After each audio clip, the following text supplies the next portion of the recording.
షాద్ నగర్ వైపు ఉన్న మన స్వర్గసీమ వెంచర్లో ప్లాట్లు కొన్న వాళ్ళంతా సంతోషంగా ఉన్నారు. ఒక్కసారి విజిట్ చేయండి. బీజేపీలోనే ఉన్నారు కాబట్టి సరే, అసలు బీజేపీలో ఏం పంచాయతీ నడుస్తుంది, ఏం లొల్లి నడుస్తుంది? ఎందుకంటే రాజాసింగ్ సార్ ఆయన బీజేపీ ఒక రిప్రజెంటేటివ్ లెక్క చూస్తారు జనరల్లీ కూడా. 3 సార్లు ఎమ్మెల్యేగా గెలిచిండు. ఎవరు గెలవనప్పుడు కూడా, ఎవరు ఉద్దండులు బండి సంజయ్ లాంటి వాళ్ళు, కిషన్ రెడ్డి లాంటి వాళ్ళు, అట్లాంటి వాళ్ళు గెలవన టైంలో కూడా రాజాసింగ్ గెలిచిండు. కానీ ఇప్పుడు ఆయన రిజైన్ చేసి వెళ్ళిపోవడం ఏంది? అసలు పార్టీలో ఏమవుతుంది సార్? రాజాసింగ్ రాజకీయ జీవితం తెలుగుదేశం పార్టీ. అవును. దాని తర్వాత రాజాసింగ్ వచ్చిన తర్వాత ఆయన హిందుత్వ ఐడియాలజీ, అవును, పచ్చి హిందుత్వ ఐడియాలజీ, ఓవైసీ గారి పార్టీ ఎంఐఎం పార్టీ ఎట్లయితే మేము ముస్లిం హైకాన్ అని చెప్తాము, ఏందో రాజాసింగ్ కూడా నేను హిందూ హైకాన్, డ్రెస్ కోడ్ కావచ్చు, నినాదం కావచ్చు, హనుమాన్ దేవాలయమే కావచ్చు, మరి ఏదైనా కావచ్చు, హిందూ ఐకాన్ అని చెప్పేటువంటి వ్యక్తి. అటువంటి వ్యక్తిని చేజార్చుకునుడు బీజేపీ దురదృష్టమా, లేకపోతే రాజాసింగ్ లాంటి వ్యక్తి ఒక Hindu icon, Hindu ideology party అయినటువంటి బీజేపీ ఆల్ ఇండియాలో థ్రెటనింగ్ ఉన్న వ్యక్తి ఆయనే. టెర్రరిస్టుల నుండి కానీ, ముస్లిం టెర్రరిస్టుల నుండి కానీ అనేక మందికి ఆయనే టార్గెట్ వ్యక్తి. ఆయన ఈ పార్టీని విడిచిపెట్టుకున్నాడు, ఆయన దురదృష్టమా? రాజాసింగ్ విజిల్ ఎత్తే 1,00,000 మంది బయటకు వస్తారు, ఈజీగా వస్తారు. అటువంటి నాయకులు ఆల్ ఇండియాలో చాలా అరుదుగా ఉంటారు. ఒకప్పుడు టైగర్ నరేంద్ర, అవును, ఎంఐఎం అధినేతగా వెలువబడ్డ వ్యక్తి సలాలుద్దీన్ ఓవైసీని 5,000 ఓట్లతో మాత్రమే ఓడిపోయిన వ్యక్తి ఆనాడు 5,000 ఓట్లతోనే ఓడిపోయాడు. ఒక వ్యక్తి బ్యాచిలర్, పాత బస్తీ వీరుడు అశోక్ యాదవ్ అలాంటి వ్యక్తిని పోగొట్టుకున్నది బీజేపీ. ఇవాళ అలాంటి కోవకు చెందినటువంటి వ్యక్తే రాజాసింగ్. ఇలా ఓవైసీకి అడ్డంగా నిలబడి కొట్లాడి తొడగొట్టి రా బస్తీ మే సవాలనే విసిరేటువంటి వ్యక్తిని పోగొట్టుకున్నాడు బీజేపీ నాయకత్వం. ఆలోచించవలసిన సమయం. అటువంటి వ్యక్తిని పోగొట్టుకోవద్దు. అటువంటి వ్యక్తి పోడు ఆయన దురదృష్టం, పోగొట్టుకున్నాడు పార్టీ దురదృష్టం కూడా అని నేను భావిస్తాను. ఎందుకు సార్? బాగా రోజుల నుంచి కూడా నడుస్తుంది కదా సార్. అంటే ఆయన చెప్తున్నాడు పార్టీ ఇట్లా లేదు, మీరు మార్చుకోవాలి, మీరు ఇట్లా ఉండాలి అని డైరెక్ట్గానే చెప్తున్నాడు సార్. అంటే మారుతున్న కాలం కోసం మార్పే కరెక్ట్ అని చెప్పినటువంటి నినాదం. ఎవరు నినాదం? కార్ల్ మార్క్స్ చెప్పిండు. కార్ల్ మార్క్స్ కూడా ఎప్పటికప్పుడు పరిస్థితుల ప్రభావం తీరు మార్చుకున్నదే మార్కిజం అని చెప్పిండు. ఆ మార్కిజాన్ని అనుసరించి దీన్ దయాళ్ ఉపాధ్యాయ గారు మాకు రెండవ అధ్యక్షుడు, మా ప్రథమ అధ్యక్షుడు కాశ్మీర్లో చనిపోయిన తర్వాత కన్నీళ్లతో బాధ్యత తీసుకున్నటువంటి దీన్ దయాళ్ ఉపాధ్యాయ గారు, కార్ల్ మార్క్స్ ఏదైతే మారుతున్న ప్రపంచం కోసం, పేద జనాని కోసం తపించిన ఋషి. కానీ ఆయన చూపెట్టిన మార్గం కరెక్ట్ కాదు. మన మార్గం పేదోని కిందనే సంపద ఉంటుంది. ఎట్లా ఉంటుంది సంపద? తామరాకు కింద నీళ్ళు ఎట్లయితే ఉంటుందో పేదోని దగ్గర ఉండేదే సంపద. కానీ సంపద నాకున్నదని పేదోని తెలియదు, నా దగ్గరనే ఉన్నదని పేదోని తెలియదు. తామరాకు ఎట్లయితే నీళ్ళల్లో తామరాకు ఉంటుందో నీళ్లను గ్రహించే శక్తి తామరాకు ఉండదు. ఆ గ్రహించేటట్టు చేసేటువంటి బాధ్యత జనసంఘ్ కార్యకర్త మీద ఉన్నది. తొలి పేదవాడు సుఖాన్ని అనుభవించినప్పుడు, కనీస అవసరాలు వెళ్ళినప్పుడు మాత్రమే మన పార్టీకి నిజమైన నివాళి. కార్ల్ మార్క్స్ తపించిన ఋషి కానీ గతి తప్పిన ఋషి కార్ల్ మార్క్స్. ఆ ఋషత్వాన్ని మనం తీసుకోవాలి, ఏకాత్మ మానవాద సిద్ధాంతాన్ని మనం పార్టీ స్వీకరించాలని చెప్పిన వ్యక్తి మాకు దీన్ దయాళ్ ఉపాధ్యాయ.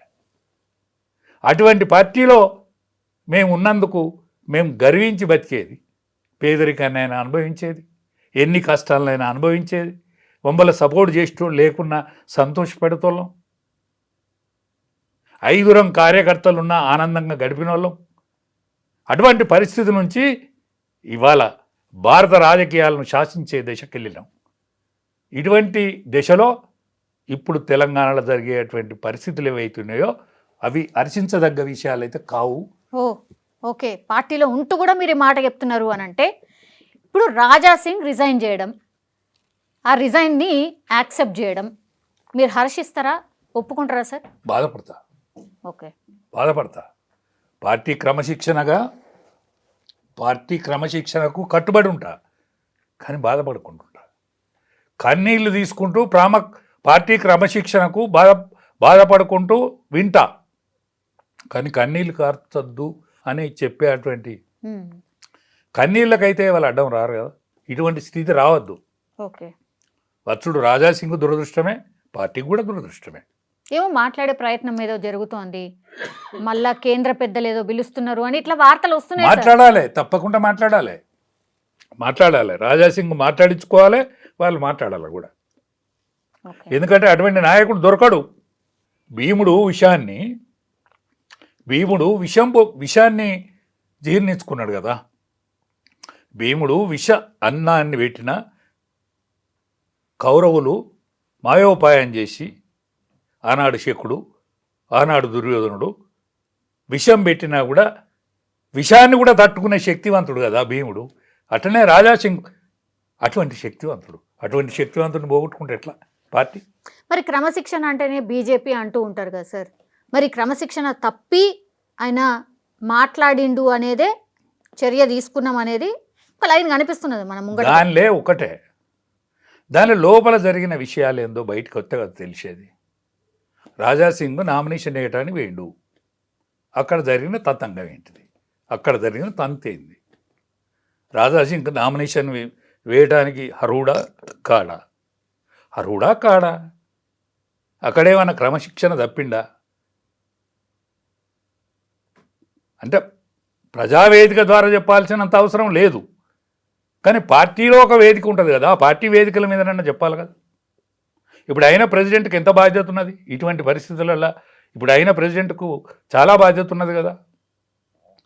ఆయన క్రమశిక్షణ కలిగిన ఆర్ఎస్ఎస్ వాది, ఏబీవీపీలో అనేక సంవత్సరాలు పనిచేసిన వ్యక్తి.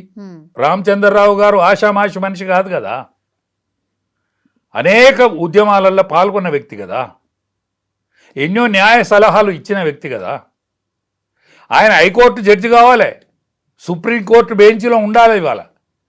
అటువంటి దాన్ని త్యాగం చేసి పార్టీ కోసం పనంగా పెట్టిన వ్యక్తి కదా, ఒక సద్బ్రాహ్మణుడు కదా. ఆనాడు ద్రోణాచారి యొక్క పాత్ర, ఆనాడు కృపాచారి యొక్క పాత్ర, పరశురాముని యొక్క పాత్ర, ఇటువంటి పాత్రలను ఆయన ఇవాళ బయటికి తీసుకురావాలి. ఆయన లోపల ఉన్న శక్తిని బయటికి తీసుకురావాలి. ఇప్పుడు రామచంద్రరావు గారి మీద కాంట్రవర్సీ లేదు సార్. సౌమ్యుడు, గతంలో అంటే ఎప్పటి నుంచో పార్టీకి కట్టుబడి ఉన్న వ్యక్తి, అది ఎవరు మాట్లాడతలేరు సార్. కానీ ఇచ్చిన సందర్భం ఇప్పుడున్న పాలిటిక్స్కి అనుగుణంగా సూట్ అయ్యే వ్యక్తి కాదు. అట్లాగే పార్టీ ముందుకు వెళ్ళాలనుకుంటున్నారు, ఈడ అధికారంలోకి రావాలనుకుంటున్నారు, అట్లాంటి టైంలో పెట్టాల్సినటువంటి వ్యక్తి కాదు అనేది పెద్ద ఎత్తున ఒక డిస్కషన్ సార్. అంటే ప్రజాక్షేత్రంలో ఇవాళ ప్రజల మధ్య మెదిలిన వ్యక్తి కాదు, ఆయన ప్రజలతోటి ఎన్నుకోబడ్డ వ్యక్తి కాదు. ఎమ్మెల్సీ అయిన మాట వాస్తవం. వాళ్ళు గ్రాడ్యుయేట్స్ ఓట్లు ఎత్తారు. ఇప్పుడు తీర్మానం వలన ఎట్లయితే ఎలక్ట్ అయిందో మన వీరు కూడా, రామచంద్రరావు కూడా ఆ విధంగా ఎలక్ట్ అయిన పర్సన్. కానీ ప్రజా సంబంధాలు ఉండేవి కదా, గ్రామీణ జీవితంలో పట్టు ఉండదు కదా, గ్రామీణ జీవితంలో పట్టు ఉండాలి కదా.